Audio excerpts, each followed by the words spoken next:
Fala galera, tudo bem? Vamos aqui fazer a correção rapidinha dos exercícios extras que eu passei, conforme prometido, pelo menos ao nono B, estou fazendo a videoaula, tá?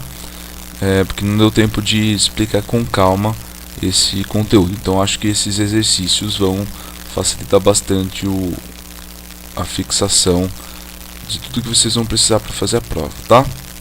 Então estou me preparando, pegando uma caneta aqui. Então o primeiro exercício ainda sobre sistemas genitais ou sistemas reprodutores. Ele está falando assim: a fecundação é um processo reprodutivo que se desencadeia pela fusão do gameta masculino com o feminino. Marque a opção que apresenta o trajeto correto do espermatozoide desde o local de sua produção até o local onde acontece a fecundação. Então, como a gente já viu, a sequência das estruturas do sistema genital masculino: o espermatozoide é produzido no testículo, nos túbulos seminíferos. Logo depois ele passa para o epidídimo, onde fica armazenado e ganha a capacidade de se movimentar. Daqui, quando a hora chegar, na hora da ejaculação, ele sobe o ducto deferente ou canal deferente, é a mesma coisa, passa por fora da bexiga, próximo às vesículas seminais, a próstata, de onde ele pega os líquidos que vão formar o sêmen. Lembrando que esses líquidos que formam o sêmen são importantíssimos para alimentar o espermatozoide durante o trajeto e também diminuir a acidez tanto da uretra do homem quanto do canal vaginal da mulher, tá? Então essa é a função da vesícula seminal e da próstata, e também a glândula bulbo-uretral, que não está representada aqui.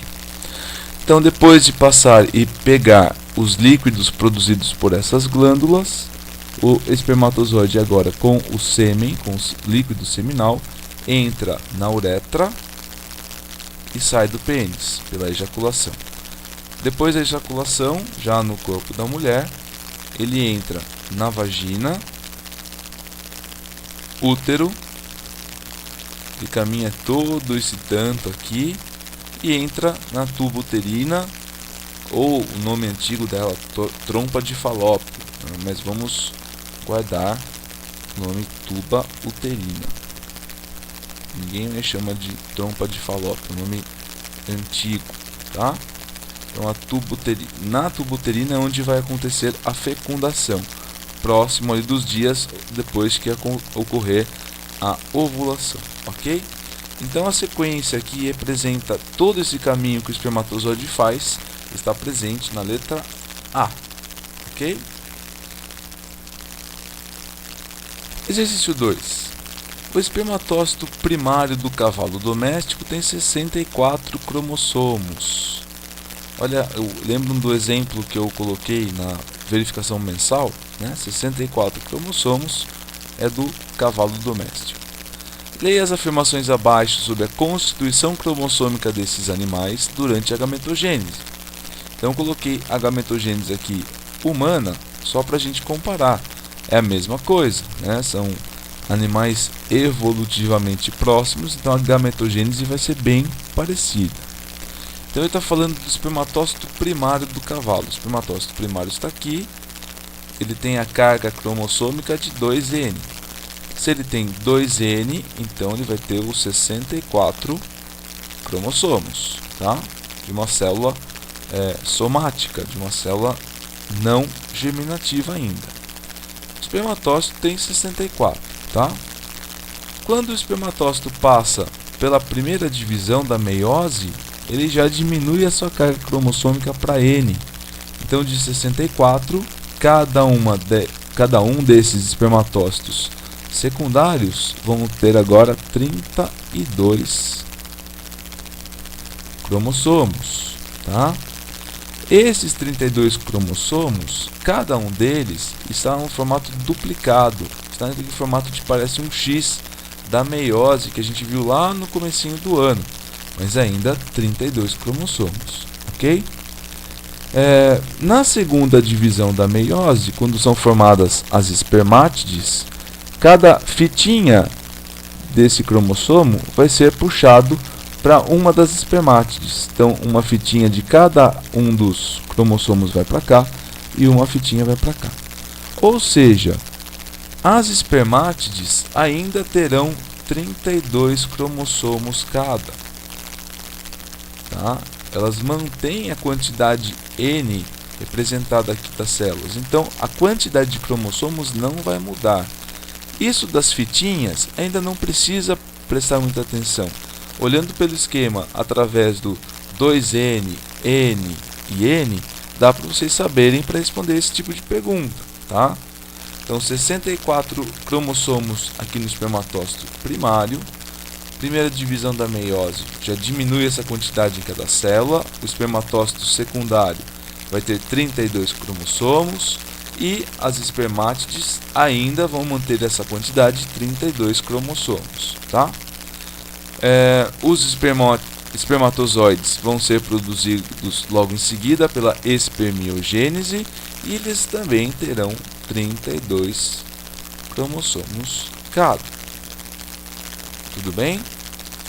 Se vocês tiverem dúvidas, vão anotando e me fala na semana que vem. Bom? Ou coloca nos comentários do vídeo. Olha que chique, sempre quis falar isso. Então, galera, vamos lá para as afirmativas. 1. Suas espermatogônias apresentam 128 cromossomos. A espermatogônia está aqui em cima. Aqui, ó. Ela tem 2N de cromossomos. O espermatócito primário também tem 2N, então aqui não vai mudar a quantidade. A espermatogônia teria 64 também. Então, essa primeira é errada, é falsa. A espermatogônia tem 64 cromossomos. Digamos que fosse um exercício de verdadeiro ou falso e tem que justificar ou corrigir as falsas. Então, vocês fariam assim, tá? 2.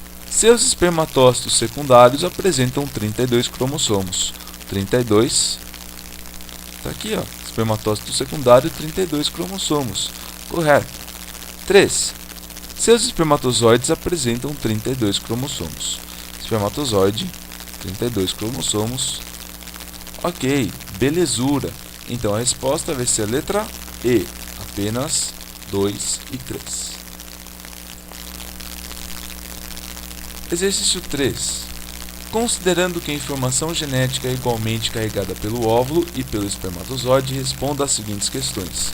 Por que o óvulo é geralmente muito maior que o espermatozoide? Bom, aqui eu coloquei o esqueminha da ovogênese.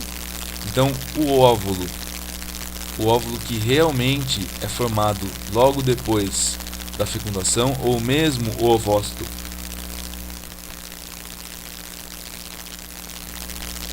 secundário, ele é muito maior que o espermatozoide. Por que essa diferença?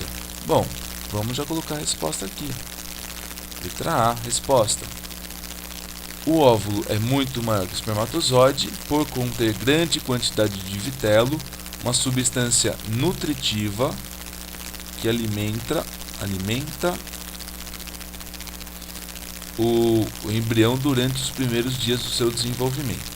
Tá? Então, vitelo, como se fosse a gema do ovo da galinha, né? A mesma função, serve para isso, para nutrir o embrião quando ele estiver sendo formado. Então, o vitelo já está armazenado no óvulo, por isso que ele é muito maior do que o espermatozoide. Letra B. Como essa diferença aparece durante a gametogênese? Bom, o ovócito primário, quando ele vai se dividir aqui, ó, ele tem uma divisão desigual.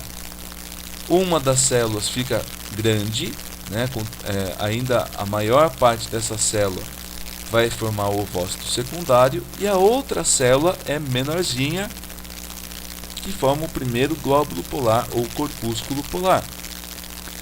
Esse corpúsculo polar, a gente já sabe, ele não serve para muita coisa, né? Ele vai ser degenerado ou reabsorvido pelo corpo. O ovócito secundário não, ele ainda vai ter a grande quantidade de vitelo para desenvolver um embrião. Na segunda divisão acontece a mesma coisa. O óvulo, depois de fecundado, ele se desenvolve e mantém a grande quantidade de vitelo lá, prontinha para o embrião usar. E o outro corpúsculo polar, que seria o segundo corpúsculo polar, também é bem menor e quase não influencia ali no tamanho da célula, bem pequenininho, fica de canto, tá? Então, resposta B. Na ovogênese, o período de crescimento é bem mais acentuado do que na espermatogênese. Esse período aqui, ó, período de crescimento. Além disso, na fase de maturação da ovogênese, as divisões 1 e 2 da meiose são desiguais, produzindo uma célula grande com muito vitelo e outra menor, quase reduzida apenas ao núcleo, envolvido por uma camada de citoplasma. Essa célula menor seria o primeiro corpúsculo polar e também o segundo corpúsculo polar. Primeiro e segundo corpúsculo polar. Beleza? Próximo. 4. Observe o esquema que representa parte do sistema reprodutor feminino. Momentos após a ejaculação, vários espermatozoides percorrem a mucosa do útero e dirigem-se para uma das trompas, ou tubas, né? Esse aqui é o nome antigo, tubas, tubo uterino. Parte desses espermatozoides encontra o óvulo e libera enzimas que enfraquecem as barreiras que os envolvem. Essas enzimas estão presentes no acrosoma, ou acrosoma. É a bolsinha ali de enzimas que o espermatozoide usa para furar o óvulo. Um espermatozoide entra em contato com a superfície do óvulo e as membranas celulares e os núcleos de ambos se fundem. Fusão de núcleos é a cariogamia. Ok? Letra A. Identifique os eventos 1 e 2. 1. Eu tenho o ovócito secundário saindo de um folículo maduro. Então o evento 1 vai ser a ovulação. Ok? 2. Espermatozoide se encontrando com o ovócito secundário para ele se transformar em óvulo pela fecundação. 2. Fecundação. Essa é a letra A. Na letra B. Qual hormônio hipofisário está diretamente relacionado ao fenômeno 1? Galera, ovulação. Quem que é o hormônio produzido pela hipófise que é responsável pela ovulação? É o hormônio luteinizante.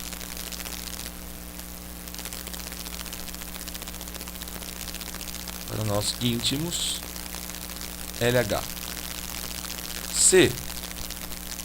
Se não ocorrer o fenômeno 2, o que acontece com a estrutura representada por 5? 5 está representando o endométrio, aquela camada que é secretada no útero a partir de estímulo do estrógeno, né? Então o endométrio é aquela camada de sangue. O que acontece com o endométrio se não há fecundação? O endométrio se descola e sai pela menstruação. Menstruação. As respostas mais bonitinhas estão aqui. A letra A, letra B, letra C. Se não ocorrer fecundação, o endométrio sofre descamação. É a menstruação. Ok?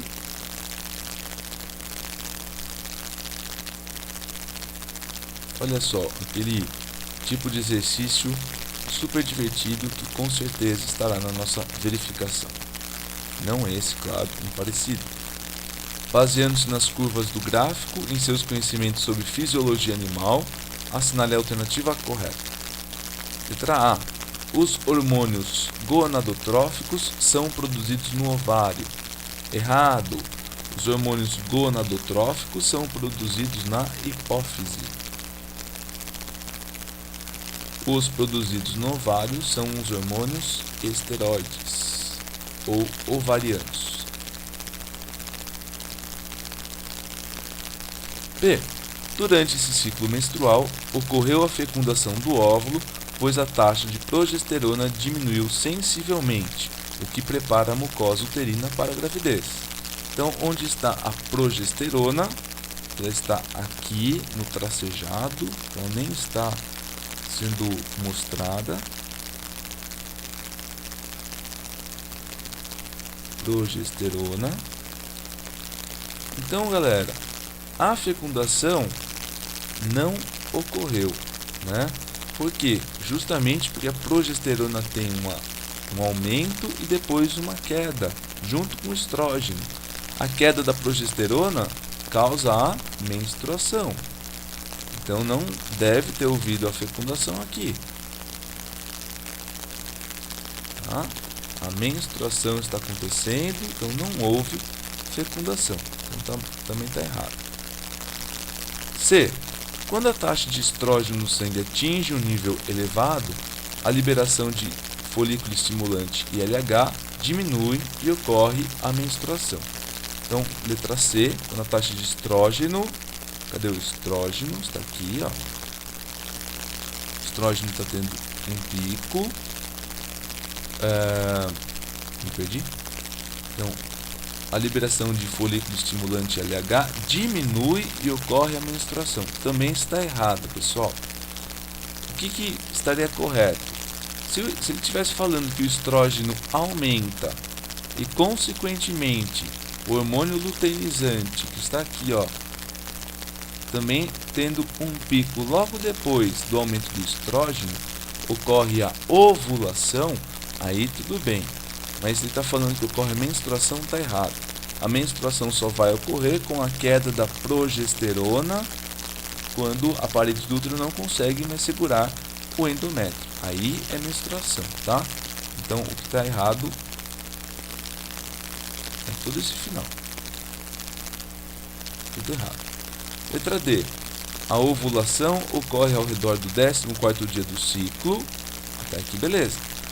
E caracteriza-se pela saída do óvulo do folículo ovariano. Ok, ainda está certo. E consequente diminuição das taxas de estrógeno e progesterona. Aqui está errado. Logo depois da ovulação, o que acontece com estrógeno e progesterona? Olha só aqui, ó. A ovulação aconteceu nesse momento, estrógeno aumenta e progesterona também aumenta. Então aqui está errado. Isso aqui está tudo errado. O resto estava certo. Sobrou a letra E. Nos primeiros 14 dias do ciclo, pela ação do folículo estimulante, ocorre a maturação do folículo ovariano, que secreta quantidades crescentes de estrógeno, provocando a proliferação das células do endométrio. Certinho! Lembrando, FSH, folículo estimulante, é produzido na hipófise, age sobre os folículos no ovário. O folículo vai secretar estrógeno e o estrógeno faz o aumento do endométrio, desenvolve o endométrio.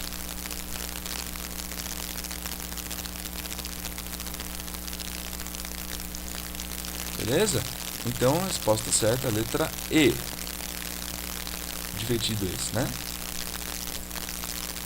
Esse próximo aqui é igualzinho da apostila. Eu fiz com o nono A hoje na aula e o nono B, acredito que a gente não tenha feito, mas esse é igualzinho da apostila. O gráfico a seguir mostra os níveis de hormônios sexuais do sangue durante o ciclo menstrual. Letra A. Observando as curvas dos hormônios, diga se ocorreu ou não a fecundação. Então, para saber ou não se ocorreu a fecundação, a gente vai direto na progesterona, tá? Vamos observar se ela se manteve fixa ou aumentando seus níveis ou diminuiu. No caso, a progesterona diminuiu. Progesterona diminuiu. Ou seja, ocorreu a menstruação. Não houve fecundação. Ok? Letra B, onde é produzido cada um dos hormônios gonadotróficos e esteroides envolvidos no processo. Então, na letra B, vou deixar aqui na resposta, os hormônios gonadotróficos produzidos pela hipófise, FSH e LH, são produzidos pela hipófise. Os esteroides, estrógeno e progesterona, são hormônios produzidos pelos ovários. Tá? Mais especificamente, estrógeno é produzido nos folículos e a progesterona no corpo lúteo. Aquela fatia de abacaxi que a gente brincou na aula. Está igualzinho um abacaxi no desenho. Tá bom? O último exercício, prometo. Temos aqui de novo a variação dos hormônios e neste caso temos uma mudança, né? A progesterona e o estrogênio ou estrógeno estão aumentando um pouquinho e apareceu um hormônio novo aqui, ó, a gonadotrofina coriônica. A gonadotrofina coriônica é um hormônio que indica a gravidez. Esse hormônio que é detectado no exame de gravidez a partir da urina e também no exame de gravidez de sangue. Tá? Se ele for detectado, quer dizer que a mulher está grávida. Identifique os eventos ocorridos no momento das setas 1 e 2. Então, no momento 1, pico de LH é a ovulação. E 2. Pessoal, o que será que acontece em 2 quando a progesterona e estrogênio estão num nível quase fixo, aumentando um pouquinho, e essa gonadotrofina coriônica aparece? 2 vai ser a nidação. A nidação é a fixação do embrião na parede do endométrio, do útero.